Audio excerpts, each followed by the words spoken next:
네, 우리는 새벽 시간을 통해서 예수 닮기를 예수님의 성품에 대해서, 예수님의 습관에 대해서 배워나가고 있습니다. 오늘 세 번째 시간입니다. 예배를 예수님은 습관으로 삼으셨다라고 하는 부분에 대해서 살펴보려고 합니다.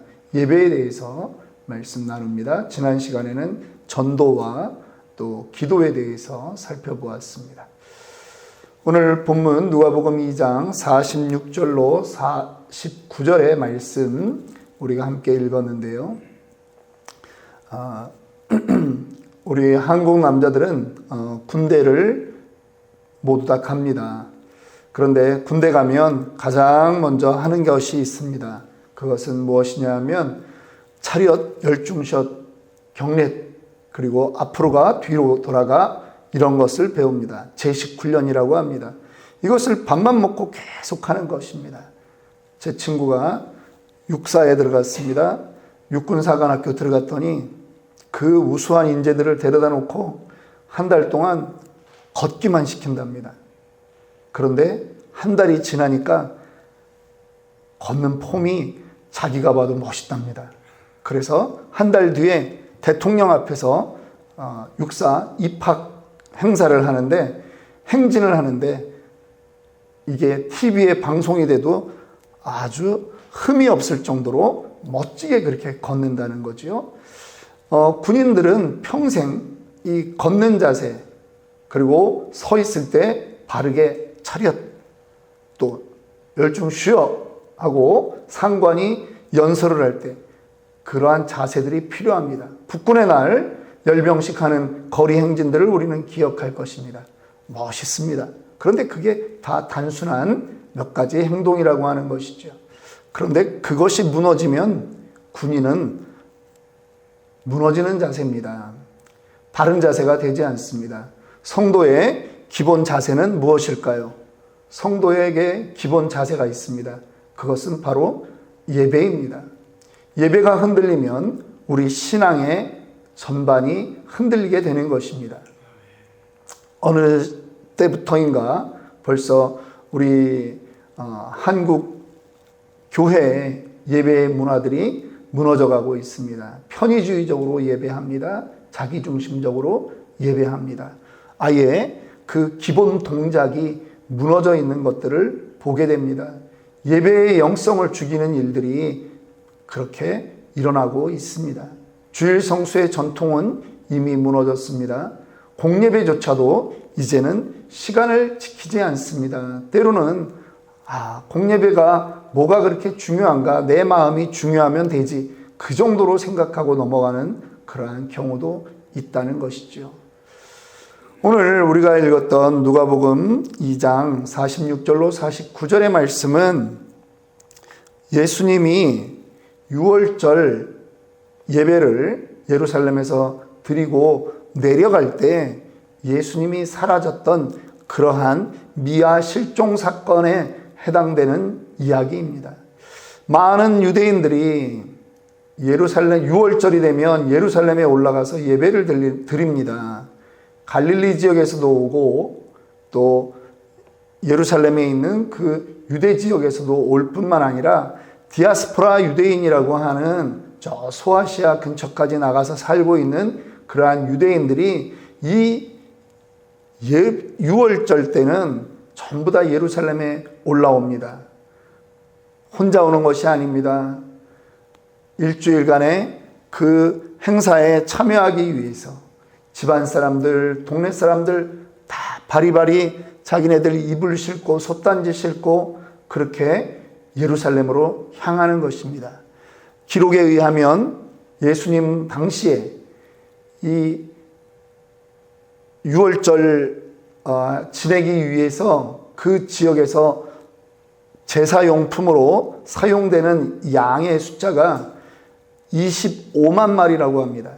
보통 10명이 요 일주일을 지내면서 양 한 마리를 먹는다고 합니다. 제사로 쓰고 그 다음에 그거를 태워서 그 다음에 함께 화목제로 나누는데 보통 10명이라고 하니까 이때 오는 인구가 250만 명이 되는 것입니다. 그러면 이 250만 명이 그 주변 집에 다 들어가서 살 수가 없는 겁니다. 그러면 어떻게 하느냐? 예루살렘 성전이 내려다 보이는 그 감람산에 빽빽하게 텐트를 치고 거기에 머물다가 돌아가는 것이죠. 이제 그 유월절 예배가 마치면 다시 그들이 왔던 집으로 돌아가야 됩니다. 그런데 요셉과 마리아의 이 가정도 그 갈릴리 사람들하고 함께 돌아갑니다. 텐트를 접고 솥단지에 이부자리 전부 다 걷어가지고 가면서 애들은 애들대로 즐겁게 친구들하고 놀면서 갑니다. 그런데 한참을 갔습니다. 그런데 가다 보니까 예수님이 보이지 않는 것입니다. 하룻길을 왔는데 없는 겁니다. 그래가지고 다시 요셉과 마리아가 이 예수님을 찾기 위해서 예루살렘으로 올라갑니다. 애를 잃어버려 본 사람들은 정신이 없다고 합니다. 거의 미칠 지경이 되었을 것입니다. 그렇게 예루살렘까지 올라갔더니 예수님이 어디에 계셨느냐? 성전 안에 계신 것입니다. 성전에 선생들과 함께 있었다는 것입니다.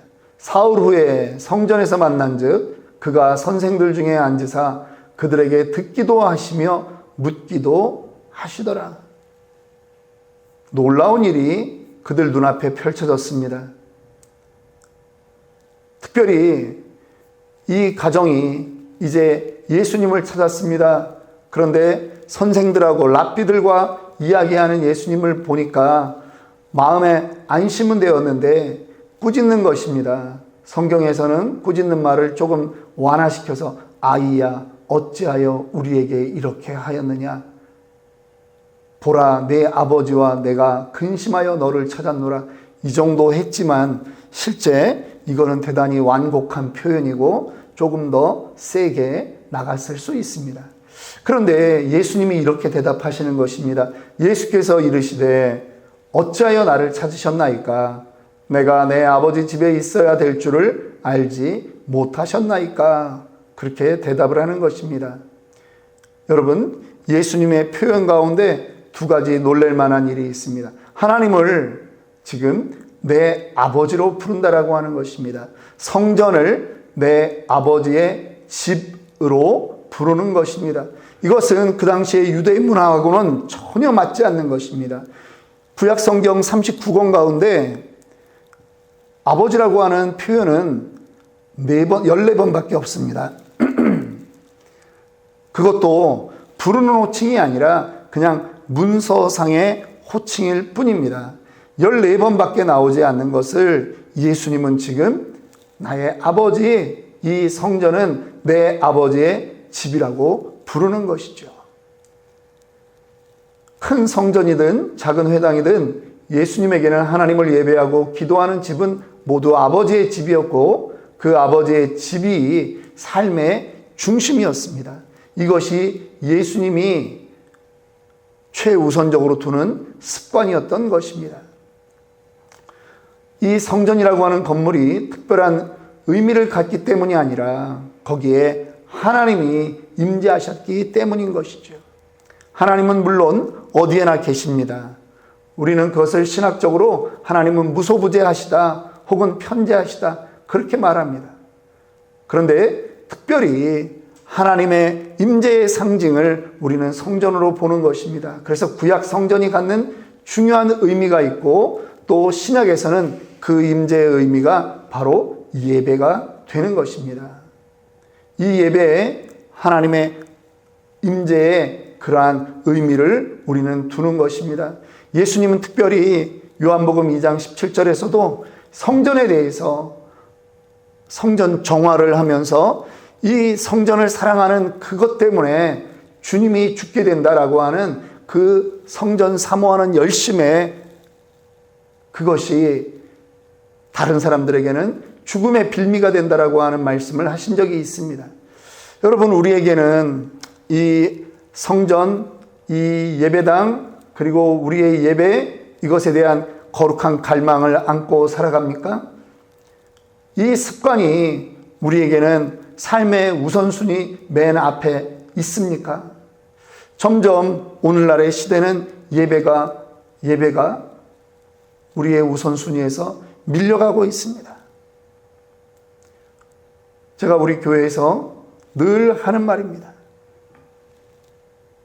LA에서 한국 나갈 때 에어 프리미어 저가 항공 타면, 특별히 주일날 아침 출발하는 저가 항공 비행기 타면 몇백 불 싸답니다. 절대 그 비행기 타지 마라. 절대 그 비행기 타지 마라.